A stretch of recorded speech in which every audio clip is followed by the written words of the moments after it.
Olá, bom dia, paz do Senhor, Deus abençoe, em nome de Jesus. Eu estou aqui também ligando o Instagram, o meu Instagram sempre dá probleminha. Bom dia, paz do Senhor, Deus te abençoe, o Senhor esteja sobre a tua vida, sobre a tua casa, sobre a tua família, sobre os teus queridos, que seja um sábado maravilhoso na presença do Senhor, porque aquilo que os olhos não viram, os ouvidos não ouviram, não subiu ao coração humano, é exatamente aquilo que o Senhor tem para derramar e está derramando sobre a tua vida em nome de Jesus. Estamos lendo a palavra do Senhor, orando pelas nossas vidas, nossa casa, nossa família, nosso país. Estamos aí, nas portas das eleições municipais, estamos orando, colocando também diante do Senhor. Eu diria para você tomar bastante cuidado, bastante discernimento, não apenas para orar, Claro, a oração é primordial, mas também nas tuas escolhas, Porque a Bíblia fala que nós devemos sempre optar por homens capazes, tementes a Deus, homens de verdade e que aborreçam a avareza. Eu creio que é uma linha de raciocínio assim muito importante para que nós possamos ser instrumentos de Deus também no nosso voto, também na nossa maneira de sermos cidadãos, com cumprimento da nossa civilidade. Então isso é muito importante. Lembre-se que não é apenas porque a pessoa tem um vocabulário, ou porque tem as suas atividades, as suas práticas, que isso nem sempre dizem respeito ao verdadeiro caráter da pessoa, Haja vista o que está acontecendo nos últimos escândalos por aí, a respeito de pessoas que, entre aspas, estariam defendendo, ou sei lá, tendo uma profissão de fé, ou teria que tomar algumas atitudes, toma atitudes completamente diferentes disso, O seu cotidiano não condiz com aquilo que essa pessoa diz sobre a sua fé. Em contrapartida, existem outros que se posicionam e vão até o fim. Então vamos pegar o nosso presidente Bolsonaro, por exemplo, nessa linha de raciocínio. Ele é uma pessoa que começou orando, está lá no vídeo, Todo mundo sabe disso. Está no vídeo se ajoelhando, orando, se eu não me engano tinha até um pastor ali, se eu não me engano, orando e clamando ao Senhor e agradecendo ao Senhor pela sua eleição. E a todo momento, em várias situações e circunstâncias, ele exalta o seu temor a Deus, Se é menos ou mais profundo, cabe a nós, como igreja, como povo de Deus, orarmos para que isso se transforme realmente em posturas que condizem com a sua verbalização. E que principalmente aqueles que estão ao seu redor sejam instrumentos de Deus e que ele seja sensível à voz do Senhor através desses mensageiros de Deus, que seria a sua esposa, as pessoas que estão ao seu redor, pessoas que são tementes a Deus e que por causa disso tem que fazer, nesse momento, tem que fazer a diferença, como Esther fez, como Mordecai fez, como Daniel fez, como Sadraque, Mesaque e Abednego fizeram, como Neemias fez, Esdras fez e tantos outros fizeram. Isso é realmente uma postura de igreja, Não a igreja no sentido de placa de ministério, mas a igreja no sentido de corpo místico de Jesus Cristo. Então nós vamos orar e estamos orando pelas eleições, e com certeza isso precisa ser observado, muito bem observado, para nós principalmente que somos tementes a Deus. Bom, lendo Mateus, estamos lendo Mateus, e estou lá em Mateus capítulo 3, já passamos pela genealogia de Jesus, já passamos pela história de Maria, pela história de José, e o que marcou a vida dos pais terrenos de Jesus, que é a obediência.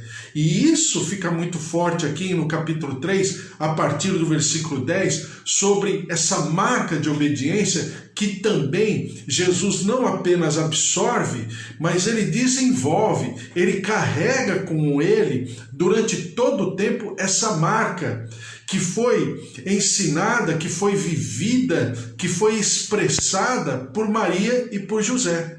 Isso é tão sério que veja só o versículo 10 que diz assim: já está posto, versículo 10, capítulo 3, já está posto o machado à raiz das árvores. Toda árvore, pois, que não produz bom fruto, é cortada e lançada ao fogo. Veja só o caminho, né, da palavra de Deus, o que significa isso doutrinariamente. Versículo 11.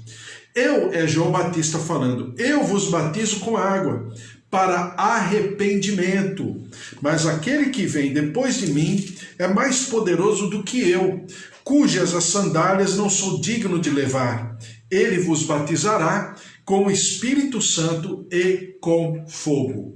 E aqui você percebe o Espírito Santo tomando uma posição, não apenas da terceira pessoa da Trindade, porque mas ele também tomando uma posição de um elemento, né? Assim como a água é um elemento, o batismo do Espírito Santo também é uma ação de um elemento. Então o Espírito Santo também e ele se posiciona, ele se coloca de maneira voluntária como um elemento a ser manifesto, né? A ser utilizado no batismo de Jesus, o batismo de fogo e do Espírito Santo. A sua pá ele a tem na mão e limpará completamente a sua eira. Recolherá o seu trigo no celeiro, mas queimará a palha em fogo inextinguível. E aqui está mais uma vez a lógica bíblica de muitos textos desde o Antigo Testamento que a gente vem conversando, que é a manifestação equilibrada, perfeita de Deus. Se de um lado a sua manifestação traz justiça, do outro lado ela também traz juízo, porque senão não seria equilibrado, não é? Se fosse somente justiça, ou seja, se fosse somente para abençoar, para sublinhar de bênção de vida, né? A sua ação ela não seria plenamente perfeita, porque a ação de Deus ela traz um lado e traz o outro, né? É como Jesus fala em algum momento, né? É a espada de dois gumes, porque se de um lado ela divide a alma do espírito, do outro lado ela também causa, né, aquilo para o qual ela foi usada, ou seja, para edificar, mas também para depurar, para trazer juízo, para trazer justiça. Exatamente a mesma lógica espiritual, doutrinária, bíblica, que o Senhor Jesus estará agindo, estará manifestando, né? E diz assim: por esse tempo, olha, sobre o batismo de fogo, ele vos batizará com Espírito Santo e com fogo. Como esse tema, essa doutrina, ela está elencada em todos os evangelhos, Mateus, Marcos, Lucas e João, eu voltarei a falar a respeito, porque é um tema muito sério, muito profundo, que nós precisamos ver, né? Mas como aqui está falando também muito particularmente, muito detalhadamente sobre o batismo de Jesus, hoje eu vou parar para falar um pouco mais do batismo de Jesus e depois nós iremos falar sobre o batismo de fogo do Espírito Santo. Combinado? Então vamos lá. Versículo 3. Não que eu vá passar esse tema por cima, sem falar. É que não vai dar tempo. Então a gente fala do batismo de Jesus e depois a gente conversa a respeito disso. E diz a palavra do Senhor no versículo 13: Por esse tempo, dirigiu-se Jesus da Galiléia para o Jordão, a fim de que João o batizasse. Ele, porém, o dissuadia, dizendo: Eu é que preciso ser batizado por ti, e tu vens a mim? Mas Jesus lhe respondeu: Deixa por enquanto, porque assim nos convém cumprir toda a justiça. Então ele o admitiu. Batizado Jesus, saiu logo da água, e eis que se lhe abriram os céus, e viu o Espírito de Deus descendo como pomba vindo sobre ele. Eis uma voz dos céus que dizia: Este é o meu Filho amado, em quem me comprazo. Ou esse é o meu Filho amado, em quem me alegro. Ou então, esse é o meu Filho amado, em quem me agrado. Então, por que Jesus vai ali para ser batizado? Só para você lembrar da região, João Batista está ministrando o batismo nas águas do Rio Jordão, mas fora da terra prometida, né? Seria a região chamada naquela época de Betânia. Não é a Betânia de Lázaro, Maria e Marta, aquela Betânia de João capítulo 11. Não é aquela Betânia. A Bíblia fala de duas Betânias, né? Essa Betânia é de uma região que hoje nós, no mapa, nós enxergamos como Jordânia, tá? É a Betânia que João Batista estava ministrando o batismo, que é antes do Rio Jordão. E tem tudo isso, uma simbologia maravilhosa. Primeiro, foi nessa região que o povo parou, né? E que Josué, junto com o povo, que era um tempo de cheia, né? Era um tempo onde o rio estava caudaloso por causa das chuvas, e a Bíblia fala que o Rio Jordão se abriu para que o povo passasse a pé seco. Foi exatamente nesse lugar que Josué tomou 12 pedras para erigir, para levantar o memorial depois da saída, né, da saída do Rio Jordão e na entrada da terra prometida, propriamente dito, e que eles edificam ali um altar de gratidão, um altar que fosse a marca daquele momento, né, uma pedra fundamental. Mas também foi naquele lugar que Josué, ele erigiu, levantou 12 pedras e deixou ali dentro, simbolizando exatamente a marca do Senhor sobre aquele momento. Então Jesus está ali, imagina só, um momento maravilhoso. Jesus está exatamente ali como um marco na sua vida pessoal, um marco em que ele estaria adentrando na terra prometida, não mais agora o Jesus, né? Claro, filho de José e de Maria, né? O Jesus que estava sendo levantado, sendo constituído, mas o Jesus histórico que agora estava adentrando numa nova fase na sua vida, numa nova dimensão. E esse batismo de Jesus, ele é maravilhoso. Por quê? Porque é um batismo que marca a aliança dele conosco. Porque a aliança, né, é como num casamento, onde os noivos vão ali e trocam as suas alianças. Por quê? Porque aquela aliança é uma simbologia física daquilo que aconteceu no coração dos noivos. Exatamente o que o batismo representa para Jesus. O batismo para Jesus representa o quê? Uma aliança. Ao contrário do nosso batismo, não ao contrário, mas uma outra explicação, uma outra dinâmica do nosso batismo. Porque o nosso batismo é estabelecido em Jesus Cristo, certo? Mas esse momento é o batismo do arrependimento de João Batista. Qual a diferença? A diferença, em primeiro lugar, que Jesus não precisava se arrepender de nada. Porque a Bíblia fala que Jesus não havia cometido pecado. Está lá em Hebreus capítulo 4, versículo 15.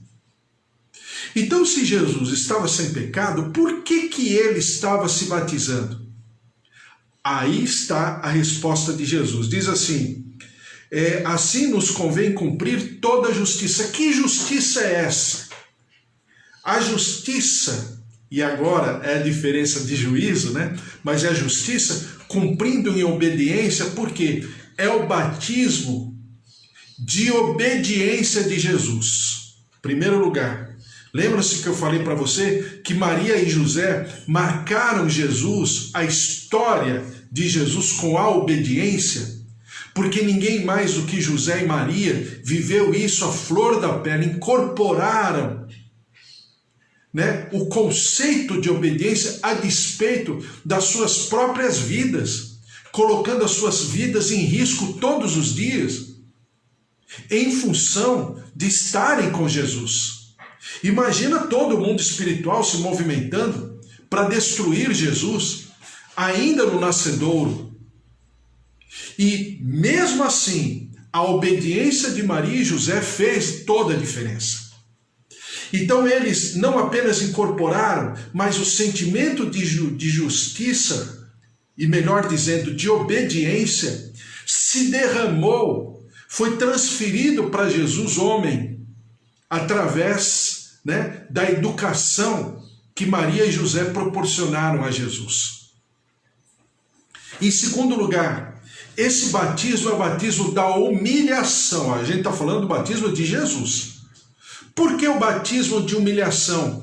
Porque aqui, Jesus, simbolicamente falando também, ele está o quê? Ele está determinando de maneira, vamos chamar assim, sem volta, né? Ele está determinando a continuidade da sua vida humana. E ele está se despojando, ele está se esvaziando, como diz a palavra de Paulo, né? Se esvaziando de si próprio, para que ele possa viver na excelência a sua humanidade. Ele se despoja da sua condição divina. Então aí, no batismo, ele está, vamos chamar assim, né? Só de maneira didática, mas ele está oficializando o seu ministério. Então, ao contrário de nós, e eu estou falando do batismo de Jesus, que é um batismo que mais tarde, né? Aí tem o batismo de Jesus, que é diferente do batismo de João Batista, que é o batismo do arrependimento. Então a justiça está sendo cumprida por quê? É o batismo de obediência e o batismo de humilhação. Por que humilhação? Porque ele não precisava se batizar. Ele não precisava se arrepender de nada, ele não havia cometido pecado. Segundo lugar, ele não precisava se batizar porque em nenhum momento houve na vida de Jesus, não houve no passado e também não houve no futuro. Não houve nenhum tipo de atitude que vamos chamar assim, o que o condenasse para que ele se batizasse, representando uma mudança de atitude. Não precisava de mudança. Jesus permaneceu mesmo. Então, esse batismo é de humilhação, esse batismo é de obediência, e esse batismo é para que se cumpra a justiça no sentido de que o grande dá voz ao menor. O maior reconhece o menor e honra o menor com a sua atitude. E aqui ele está honrando o menor na pessoa de João Batista. Por quê? Porque Jesus não é o maior? Então ele está passando pelo batismo por quê? Porque ele está também honrando o menor. Quem é João Batista? É sumo proscrito, mas é sumo sacerdote, né? Pelo menos de maneira hereditária, mas também ele é profeta.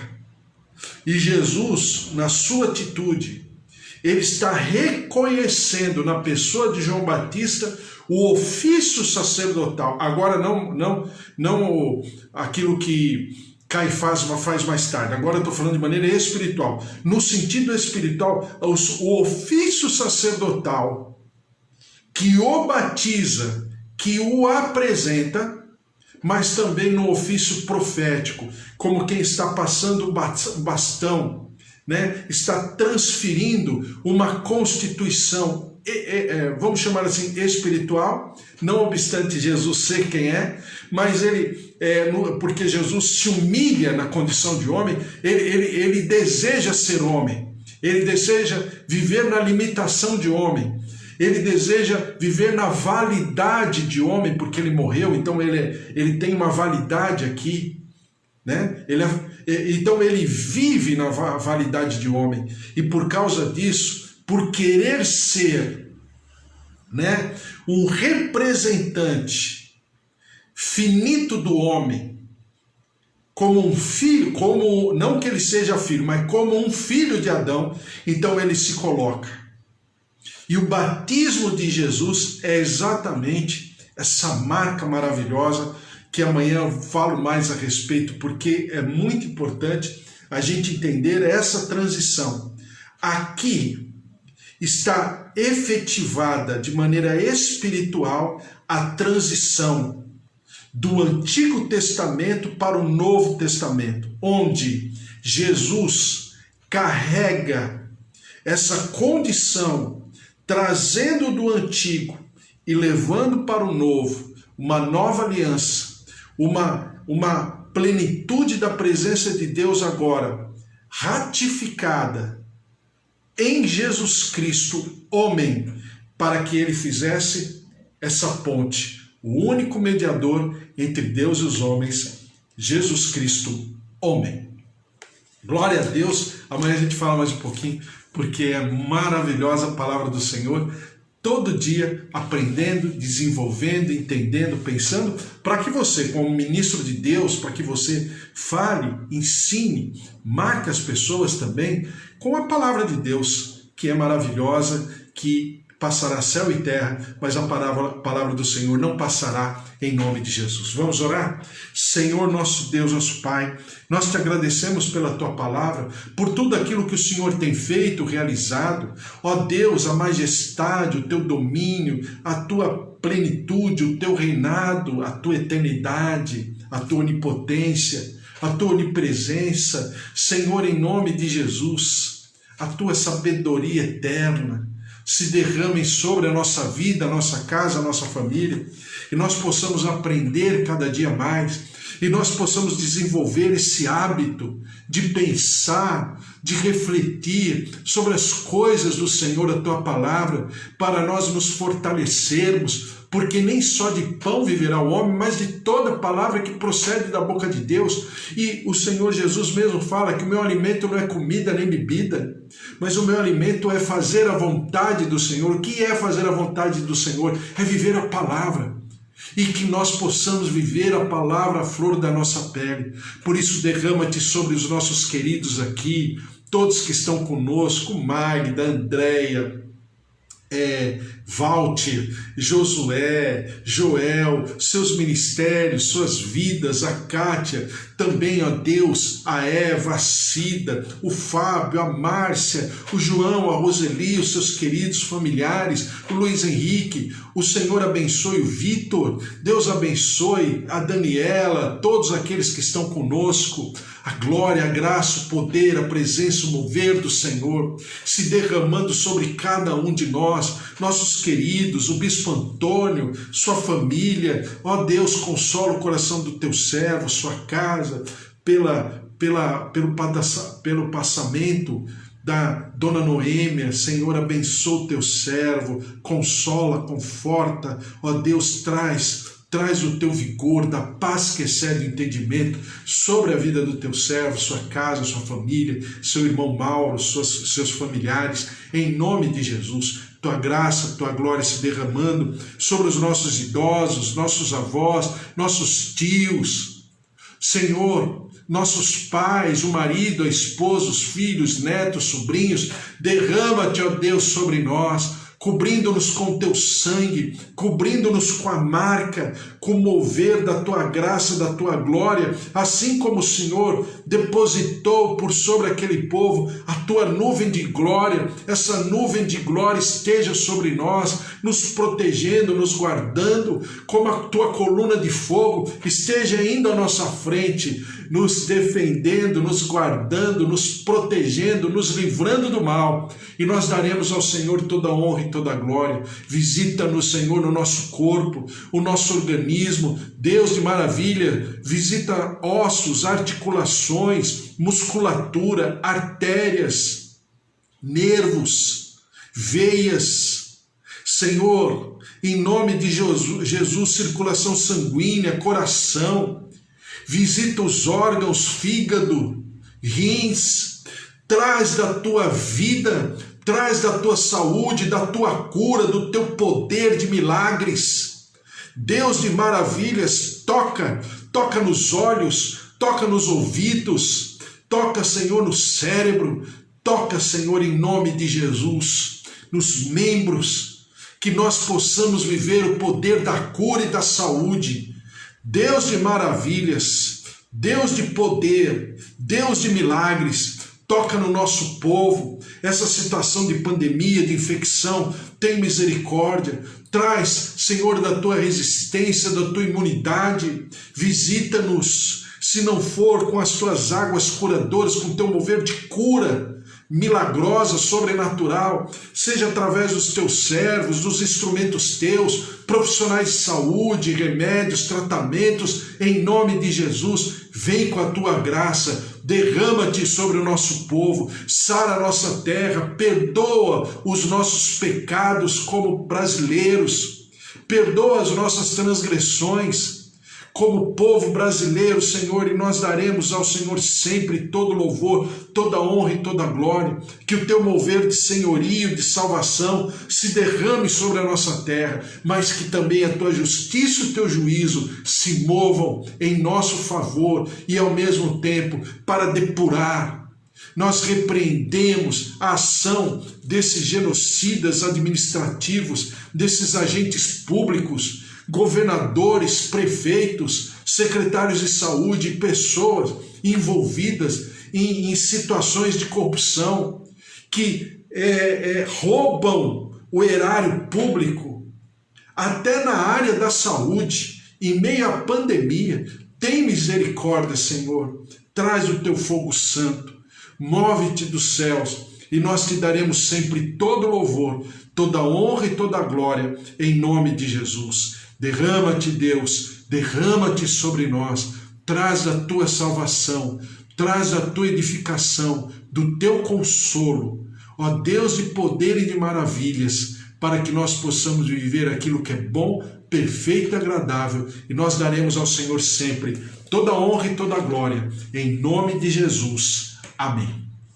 Amém? Glória a Deus. Amanhã vamos falar mais um pouquinho sobre o batismo de Jesus e fazendo a transição para o batismo que nós vivemos hoje em nome de Jesus. Amém? Que Deus te abençoe, que o amor de Deus Pai, a vida vitoriosa em Jesus Cristo e as consolações do Espírito Santo da promessa estejam sobre a tua vida, sobre a tua casa, a tua família, e ninguém possa te resistir, porque você carrega no bojo da tua vida, no teu cotidiano, o amor eterno de Jesus Cristo, o autor e consumador da nossa fé. Porque se Deus é por nós, quem será contra nós? Se o Senhor é o nosso pastor, nada nos faltará, porque o nosso Deus é fiel e Ele cumprirá exatamente com cada promessa sobre a tua vida, sobre a tua casa, sobre a tua família, em nome de Jesus. Amém? Deus abençoe, um beijo para vocês, um beijo Eva, Cida, Deus abençoe Andréia, Magda, o Senhor esteja sobre você, Bispo Antônio, familiares, Márcia, Fábio, a presença, o mover de Deus em nome de Jesus. Beijos, até amanhã.